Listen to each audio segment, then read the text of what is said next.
Hello, welcome in. I hope you're doing well today. I wanted to speak about autism and unemployment. The statistics are pretty insane. Up to 85% of autistic people are unemployed, which is crazy. And I just wanted to share my experience of that as an autistic person and what the challenges have been for me specifically. Hopefully, this can help some people and maybe some other people have similar experiences. So, first, I'll speak about my work history. I've had many jobs. I worked as a receptionist somewhere. I worked as a games tester, which was for 5 years, which has been my longest job. I worked in software development for a year and a half until I became very ill and lost all of that. I was an English teacher online, which I also had to stop doing for health reasons. I've had many jobs, and most of them have lasted less than a year. The only one that has lasted more than that is my games tester job, which I will get into. In the UK, we have these contracts called 0-hour contracts, and they're really bad. They're terrible. Basically, they give you work when they have work, and when they don't, you're still employed, but you're not working.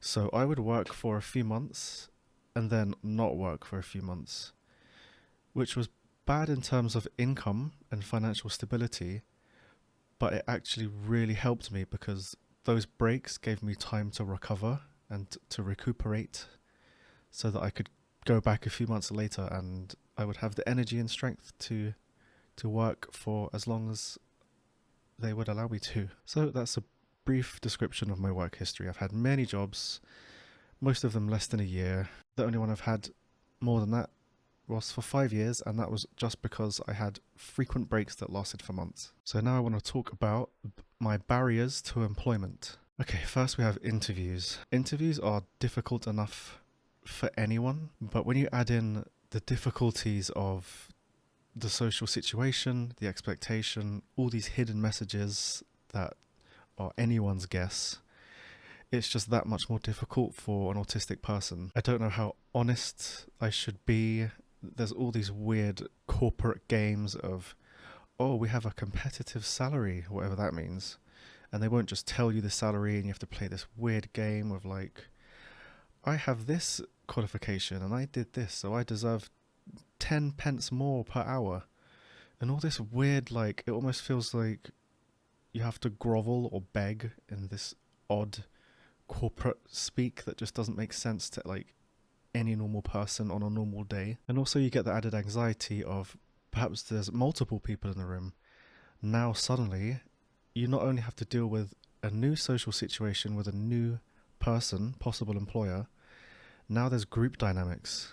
Now you've added 3 or 4 other people into this already stressful experience that's very confusing and full of hidden messages and nuanced things that just fly under the radar. Now there's group dynamics and people are interrupting and you don't know if you can speak. It's just a social situation turned all the way up. It's very extreme, very confusing and stressful, as it is for everyone, but it's just that much worse for the autistic person. Next, I want to speak about the commute. So, for example, I had to get to work for 9 a.m., which of course it doesn't mean 9 a.m. 9 a.m. is late. So it's kind of more 8:45, I suppose. It would take me about half an hour to get to work, so I have to leave 8:15 at the most, which of course means you have to leave before that in case something goes wrong, because I'm in the UK and everything goes wrong with transport always. So 8 o'clock really is the latest I should leave. And I have a morning routine as an autistic person, as I'm sure a lot of us do. And I have to do that morning routine in order to function for the rest of the day. If I don't do it, there is no day for me. It's a mess. I'm prone to meltdowns. Anxiety is rife. And that takes me about an hour, which means I now have to wake up at 7 at the very latest. And of course, just to be sure that I can do everything I need to, I should probably wake up a bit earlier than that. So maybe 6:45, 6:30.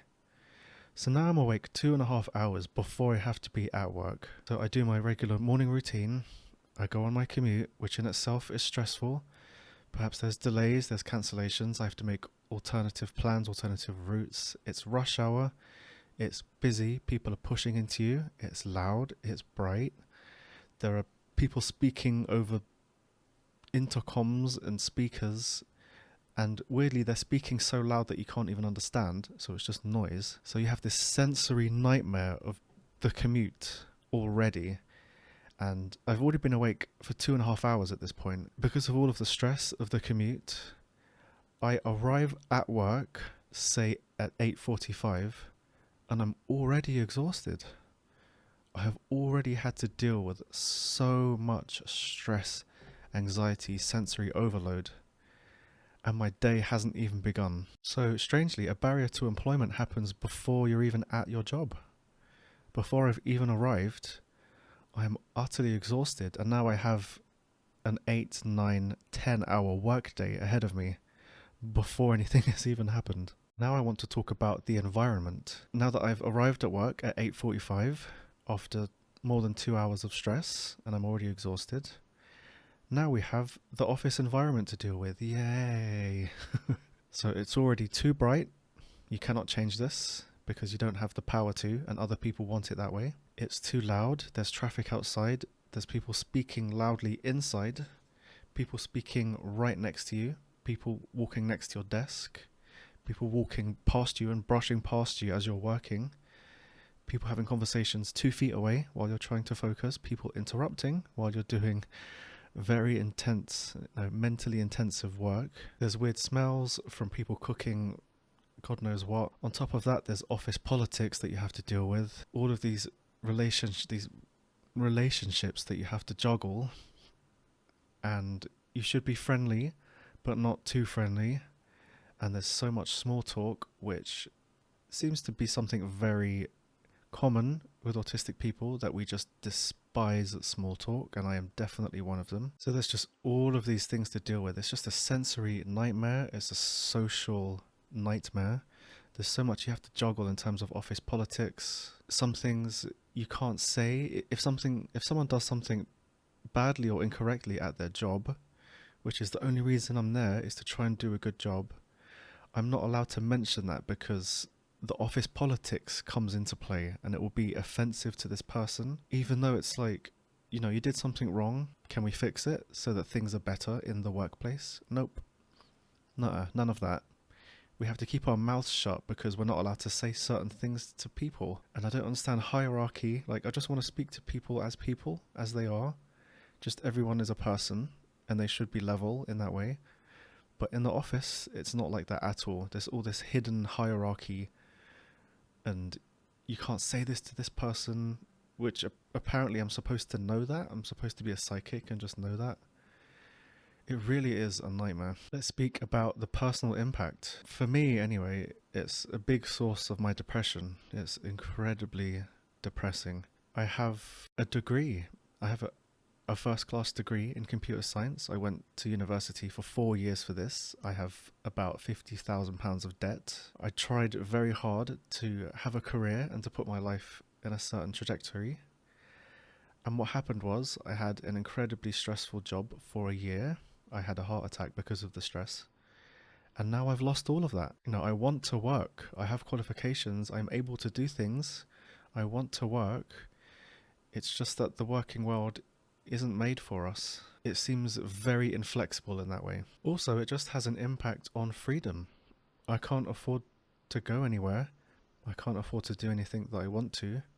So many doors are closed to me because I don't have an income. I don't have financial stability. So I can't really experience life. Like, life is just closed off to you. You can't really do much. Everything costs money. And even in terms of social mobility, I would love to live somewhere else. It's very noisy here, and it's a sensory nightmare for me. Every day I'm exhausted because of it, and I can't move. I don't have a job. I don't have income. So I can't move from here.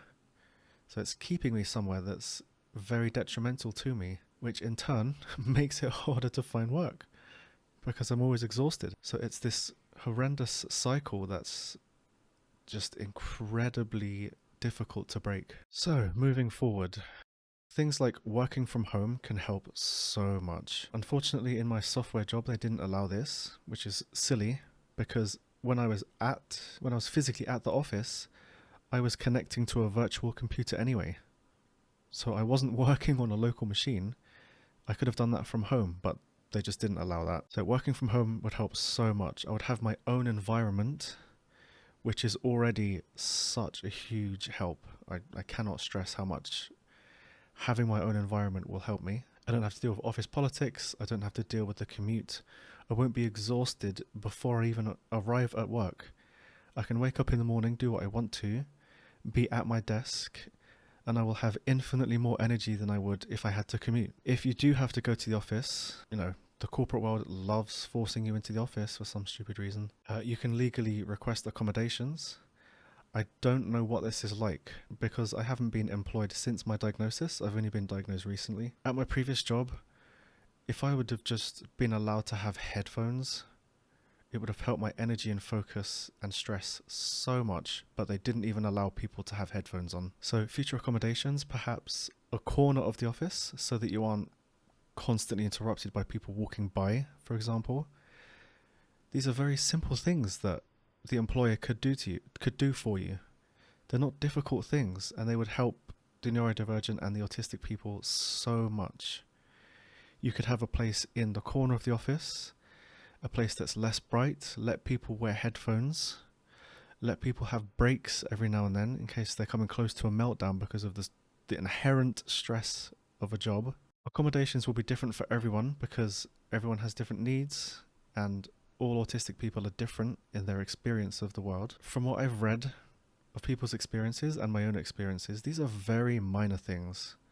It doesn't take the office any extra effort to allow someone to put headphones on their head. Please comment about your experience. I would love to hear more about this and other people's experience in terms of having autism and being underemployed. Unfortunately, this is a very common experience for people, as up to 85% of autistic people are underemployed or unemployed. Yes, please share, please like, comment, subscribe, all that good stuff. If you didn't like it, please comment and say how I can improve. I would super appreciate that. So I hope you have a lovely day today, and thank you for listening. Bye bye.